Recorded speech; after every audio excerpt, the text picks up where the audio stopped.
Hey guys, Ryan here for bettorwins.com, and today we're going to be talking about how much money can you win and how much can you expect to make as a professional sports bettor. So there's a lot of variables obviously to this, and it's going to depend on you and what your skill set is and your expertise. How many sports are you going to be betting? Are you going to be betting basically every sport, or are you going to focus on just a few? A lot of sports bettors out there, they just focus on one or two sports. There's a few of them that are just experts in one sport, baseball or football, so they have to try and earn their living in just a very small part of the year. But anyways, guys, if you're going to be specializing in all the sports or the majority of the sports, your income is going to be a little bit more steady throughout the course of the year. So you may, again, focus on how many sports you're going to be betting. How many bets a day are you going to be making on average? You need to know what your long-term winning percentage is. And more important than your winning percentage is your ROI. So winning percentage in sports betting is, you see it everywhere, and it's like the most advertised thing. People say, they hit 55% or they hit 57%, or, the scam guys saying they hit 65%. But in the sports betting circle among professional sports bettors, ROI is much, much more important than winning percentage, because ROI is an excellent depiction, and ROI means basically return on investment. So what your return on your investment is the percentage that you're getting back based on how much you bet. So if you have a 5% ROI and you have $100,000 in total bets, you could expect to earn 5% of that, which is $5,000. So ROI among professional sports bettors is what we discuss. We don't talk really much about winning percentage. I mean, yeah, it comes up and, winning percentage is discussed, but ROI is the more important factor, and for a number of reasons, because ROI gives you an overall view of your total return. A win percentage doesn't give you that. Someone could say, they hit 70% winners, but all they're doing is betting massive favorites. When if you were hitting 70% winners at minus 600 odds, you're losing, right? So the ROI is a number you want to focus on, guys. So that's what I'm going to talk a little bit about today. So my ROI is right around 5%. Right now I think it's about 5.6%. If you're hitting anywhere from 5 to 6%, that's a really good number. But again, you can make a good living off a 3% ROI, 2.5% ROI. A lot of it depends on the volume. So as a professional sports bettor, I talked about this in one of my earlier videos. The minimum bankroll you're going to want to be starting with is $100,000 if you want to be a serious professional sports bettor. So based on that, you have to look at the number of games. So I'm going to use myself for example. Throughout the entire year, on average, I place about 6.5 bets or 6.5 games per day. So that's probably on the high side of what professional sports bettors would bet. The reason my numbers are higher is because I do bet a lot during baseball season. I have some really good models, and I feel like I have a pretty good edge on baseball. So I bet a lot more than probably your average professional sports bettor who might be betting on average 3-4 games a day. Again, people who are heavy in NFL, right? They might be betting a lot of games, but that's only 2-3 days a week. So this goes back to how many sports you're going to bet. But for me, it's about 6.5 games per day. My ROI, like I said, it's a little bit over 5%, but we're going to use 5% as an example. So figuring this out, it's pretty simple math. I'm betting, call it, 6.5 games a day, betting between $1,000 to $2,000 per game. Again, it goes back to bankroll, so you're going to be betting the percentage of your bankroll.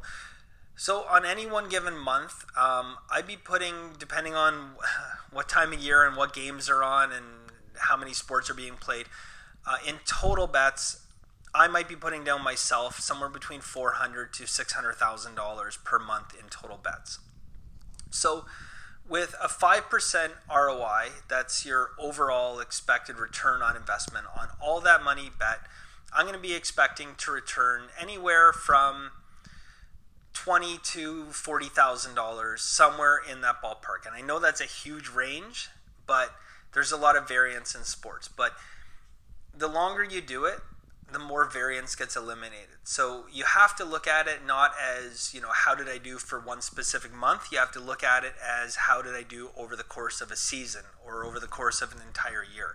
And you do want to track your records for sports individually, so you can kind of get an idea where your strengths are. I don't bet every sport. I've never bet soccer. I have no idea what I'm doing. I never even thought about diving into that, so I don't bet it. I bet NFL, but it's not my strongest sport, so I'm very selective, and I look for games where I find that I have a lot of value based on the models I've created in my databases. But at the end of the day, a 5% ROI, if you're going to bet, let's call it $400,000 a month in total bets, that's going to be $20,000 of profit you're going to make on average per month. So $20,000 is about $240,000 a year. Now, does that $240,000 a year go straight into my pocket? Absolutely not. Like any business, you're not going to take out everything that you're making. So I've come up with a rule, and it served me pretty well. It's 50, 25, 25. And what that basically means is 50% of the money that I make from sports betting is what I use to live on. So that has to cover, the cost of mortgage or rent, your car, meals, basically anything, entertainment, anything that you would normally spend on a job, or spend if you're earning money from a job. That's going to be what you're using that 50% for. So in this case, basically, 50% goes towards that. 25% of that gets added to your bankroll. So with the 25% being added to your bankroll, that's going to continue to allow you to increase your unit size over time.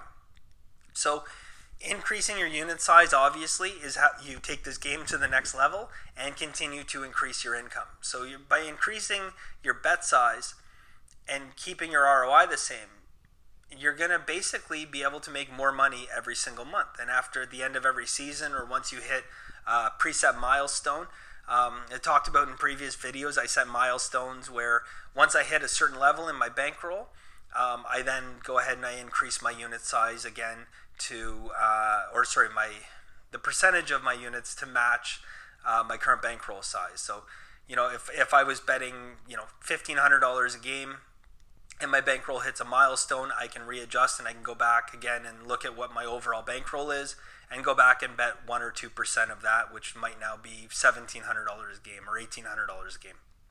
So the 25% then goes to increase your bankroll, which is again, in turn, going to increase your income.